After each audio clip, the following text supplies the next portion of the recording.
January 7th, 1945. Zone of the 21st Army Group Headquarters, a modest chateau outside Brussels, Belgium. The air is thick with cigarette smoke and the sharp tang of wet wool uniforms drying by the fire. Flash bulbs pop like distant artillery as war correspondents crowd the room, notebooks poised, faces flushed from the cold march-in.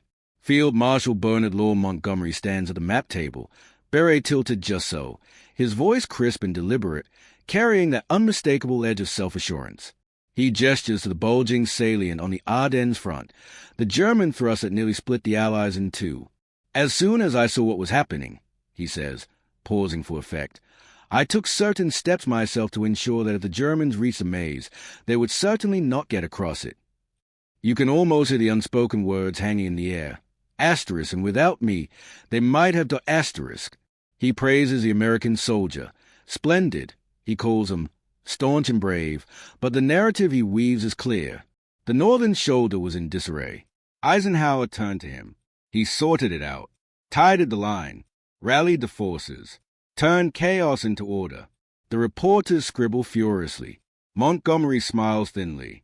He believes is setting the record straight, shielding Eisenhower from British critics back home who whisper that the Supreme Commander bungled the intelligence, allowed the surprise. But across the Atlantic, and in the frozen headquarters scattered through Luxembourg and Bastogne, American ears burn. The headlines will scream it tomorrow. Monty saves a day. Monty halts the panzers. Monty, the Brit, pulls American chestnuts from the fire. And in the snow-choked command post of the U.S. 12th Army Group, two generals hear the news and feel the knife twist. One of them, quiet and pipe-smoking, has just lost temporary command of half his armies. The other, fiery and unfiltered, has bled his Third Army dry driving north through hell to relieve Bastogne. What will Bradley say? What will Patton unleash? The Alliance held the line against Hitler, but now it's cracking from within. Section 2, The Wounded Commander. The phone line crackles in the dim light of Bradley's headquarters in Luxembourg City, a requisitioned hotel where maps sprawl across ballroom tables and aides tiptoe around the tension like it's unexploded ordnance. Omar Bradley, the Missourian with a schoolteacher's demeanor, sets down the transcript of Montgomery's words. His face, usually placid behind those wire-rimmed glasses, tightens like a fist. He's just read the lines, Montgomery claiming he saw what was happening and took certain steps. As if the American 12th Army Group hadn't been holding the southern shoulder with blood and guts. As if Bradley himself hadn't been coordinating the chaos from this very room while Ike handed over his 1st and 9th Armies to Monty for temporary command. Bradley's pipe lies cold on the desk.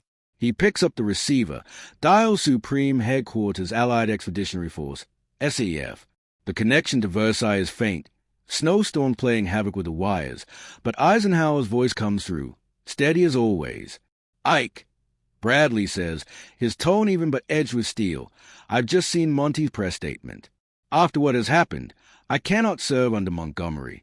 If he is to be kept in command of my 12th Army Group, you will have to send me home. You can picture Eisenhower on the other end, rubbing his forehead, the weight of the alliance pressing down. Bradley isn't shouting, that's not his way. But this is ultimatum territory. Resignation from the commander of over 1 million men? In the middle of winter, with the Bulge still pulsing like an open wound? Bradley's fury isn't just personal. It's national. American boys from farms in Iowa and factories in Detroit have been dying in the Ardennes forests, 81,000 casualties, the bloodiest battle in U.S. history. And now a British field marshal, with his precise maps and cautious maneuvers, steps up to the microphones and paints himself as a savior. Bradley's staff buzzes around him, murmurs of arrogant limey filtering through the cigar haze. He hangs up, stares at the map. The German salient is shrinking. Yes, Patton's Third Army slamming northward, Hodge's first pushing south. But Monty's northern forces?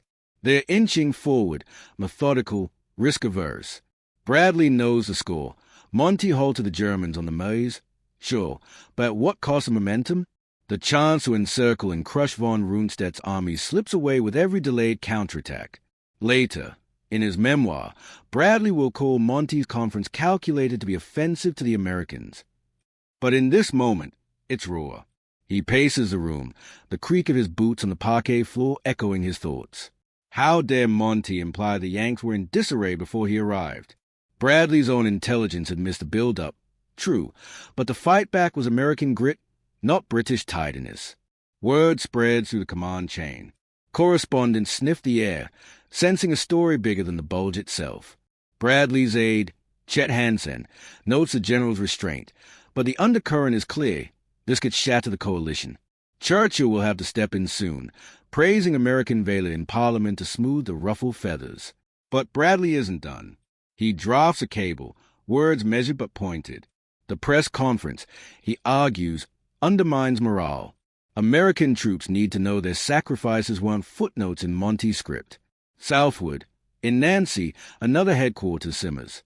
Patton's map room, alive with the clatter of typewriters and the growl of orders. The old blood and guts has his own copy of the transcript, and his reaction? It's not silent at all. What venom will spill from Patton's pen tonight? George S. Patton Jr. slams the transcript down on his desk in Nancy, France, the paper crumpling under his ringed fist like a defeated enemy flag. His headquarters, a converted chateau with high ceilings that amplify every curse, vibrates with his energy. Aides freeze mid-step, knowing the storm that's brewing. The air smells of diesel from the jeeps outside and the perpetual polish on Patton's boots, gleaming even in the lamplight. Son of a bitch, Patton growls, his voice a gravelly thunder that could rally divisions or shatter glass. He's just finished reading Monty's words, the Brit claiming he employed the whole available power of the British group of armies to stop the Germans, as if Patton's Third Army hadn't pivoted on a dime, marching 100 miles in blizzard conditions to smash into the bold southern flank. Patton paces, ivory-handled pistols slapping against his hips, his face reddening like the stars on his helmet. He's no diplomat. This cavalryman from California. He's a tanker who prays for clear weather to bomb the bastards, the general who slaps shell-shocked soldiers and demands audacity. And now, Montgomery's press stunt feels like a slap to him. He dictates to his diary that night, words spilling out hot and unfiltered. Montgomery is a tired little fart. War requires the taking of risks, and he won't take them. You can feel the venom in every syllable, the frustration of a warrior chained by coalition politics. Patton's Third Army has been the spearhead, relieving Bastogne on December 26, his tanks grinding through snowdrifts, men frostbitten but unbreakable. Hold at all costs. He'd wired to the 101st Airborne, and they did. Now Monty waltzes in with his maps and claims the glory. It's not just ego. Patton sees a strategic fumble. Monty's caution, waiting for perfect conditions, massing forces meticulously, has let the Germans slip away. We should have counterattacked immediately, Patton mutters to his chief of staff, Hobart Hapgay, who nods, cigar clenched. In Patton's mind, the Bulge was a gift, Hitler overextended, panzers low on fuel. A bold pincer could have bagged entire armies. Instead, Monty's northern push crawls, and the window closes. He fires off a letter to Beatrice, his wife back home. Monty has pulled a fast one, trying to make it appear that he saved the day. But it's the call to Bradley that ignites a real fire. Patton dials Luxembourg, the line buzzing with static from the Ardennes winds. "Oh, ma," Patton says, his tone a mix of camaraderie and rage. "That little shit Monty is stealing our thunder. I've half a mind to drive up there and shove that beret down his throat." Bradley, ever the steady hand, listens as Patton vents. They commiserate. Two Americans bound by West Point oaths, now navigating British egos and Ike's balancing act. Patton proposes a wild scheme. Pull Third Army out, let Monty handle the mess alone. But Bradley tempers him, reminds him of the bigger war. Yet Patton can't let it go. In staff meetings, he mocks Monty's accent, calls him that methodical midget. His diary entry scorches. Ike is more British than the British. The press catches wind, leaks from aides, whispers in correspondence tents. Headlines brew, Patton furious at Monty credit grab. You stand there in imagination, watching Patton stare out the window at the moonlit Moselle River, tanks rumbling in the distance. His thinking of El Geta, Sicily, the race across France. His legacy. But this stings deeper than any wound. Montgomery's words aren't just boastful. They're a rewrite of history, diminishing the American surge that turned the tide. Eisenhower feels the heat from both. Cables fly between Versailles and London. Churchill intervenes, lauding U.S. troops in speeches to Parliament. But the damage lingers. How will Ike mend this rift before it costs lives on the Rhine? The general's words echo through the alliance, sharp, unyielding. But the real battle? It's just beginning in the court of public opinion. Eisenhower's office at the safe in Versailles hums with urgency, the walls lined with situation maps pinned like battle scars, red arrows retreating inch by inch from the Ardennes Bulge. Dwight D. Eisenhower, the Kansas farm boy turned Supreme Allied Commander, leans back in his chair, cigarette smoldering between fingers stained yellow from endless packs. The phone call from Bradley still echoes, quiet, resolute, a grenade lobbed into the heart of the coalition. Ike, Bradley had said, voice steady over the crackling line. If Montgomery is to be kept in command of my armies, you will have to send me home. I cannot serve under him after this. Eisenhower exhaled smoke, eyes narrowing at the ceiling. His juggled egos before, Patton's bravado, de Gaulle's pride, Churchill's meddling. But this threatens a whole damn war. Montgomery's press conference was meant to bolster morale, to defend Ike against sniping from Fleet Street. Instead, it's ignited a powder keg. The British Field Marshal's words, paused and reprinted across the wires, paint him as the architect of victory, the steady hand that steadied the disarray on the northern flank. You can almost taste the bitterness in the air, mixed with the acrid scent of burning tobacco. Eisenhower knows the facts. The Bulge caught everyone flat-footed, including Monty, who was golfing when the Panzers rolled. American intelligence failed. Yes, but so did British. Yet Monty's narrative, I took certain steps, employed the whole available power, diminishes the Yankee fight back. Bastogne held by the 101st Airborne, no food, no ammo, screaming nuts to surrender demands. Patton's lightning pivot, his tanks chewing through ice and mud to link up. Now Patton's on the horn too, his voice booming from Nancy like artillery. Ike, that lying bastard Monty is a tired little fart. He's trying to steal the show while we bleed. War's about risks. He won't take him. We could have bagged von Rundstedt's whole army if he'd attacked like a man. Eisenhower tempers him, as always. George, hold the line. This isn't about credit. It's about Berlin. But inside, Ike seethes. He cables Montgomery. Tone it down. Praise the Americans more. Monty fires back. Defensive. He meant no slight. He lauded the GIs as splendid. Yet the damage spreads like frostbite. Cables zip to London. Winston Churchill. Cigar clench. Reads the reports in Downing Street's bunker. The blitz echoes faint in his memory. He knows the alliance hangs by threads. American lend-lease. Shared blood. In Parliament. He rises. Voice gravelly and grand. The United States troops have done almost all the fighting and have suffered almost all the losses. Let no one underrate the astonishing feat of arms performed by the Americans. The words hit the presses, a balm on American wounds. Bradley softens, just enough, his resignation threat withdrawn, but the scar festers. Patton grumbles in his diary, inks more barbs. Monty's a methodical midget, Ike's more British than the Brits. Eisenhower paces, plotting the endgame. He restores Bradley's command of the 1st and 9th Armies by mid-January. The Bulge flattened, Germans reeling. But the Rhine looms, and truss erodes like foxhole wolves in rain. Montgomery, isolated in his chateau, reflects on his words, regrets a conference, admits to aides. Whatever I said was bound to be wrong. The field marshal who beat Rommel at El Alamein now battles headlines. The Bulges won, but the general's war of words? It's far from over.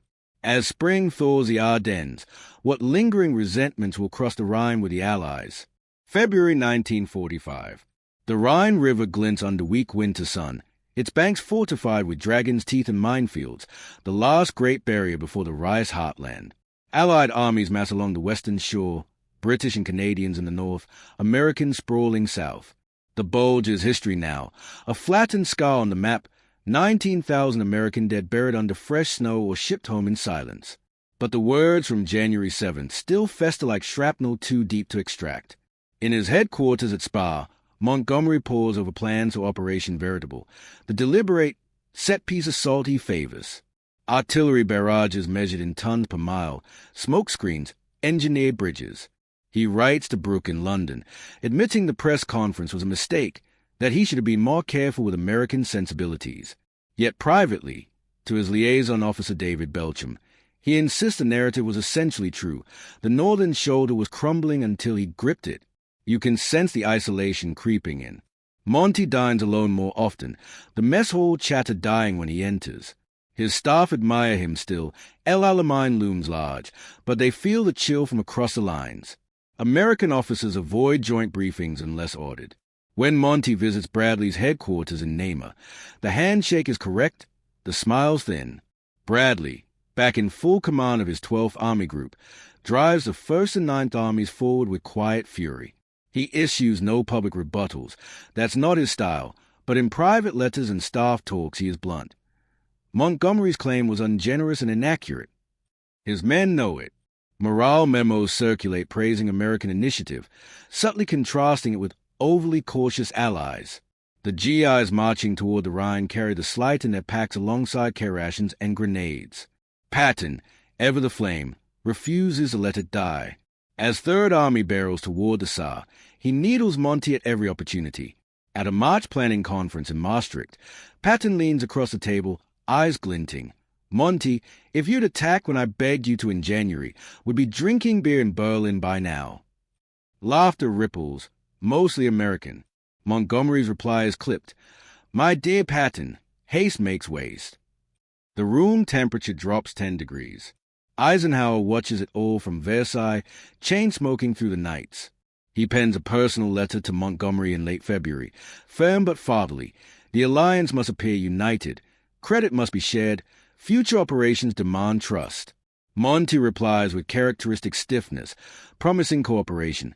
Yet the plans he submits for the Rhine crossing still prioritize a single, massive British thrust in the north, relegating Americans to supporting roles. The controversy leaks into the press in dribs and drabs. American columnists like Drew Pearson fan the flames. Monty's boast irks Yanks.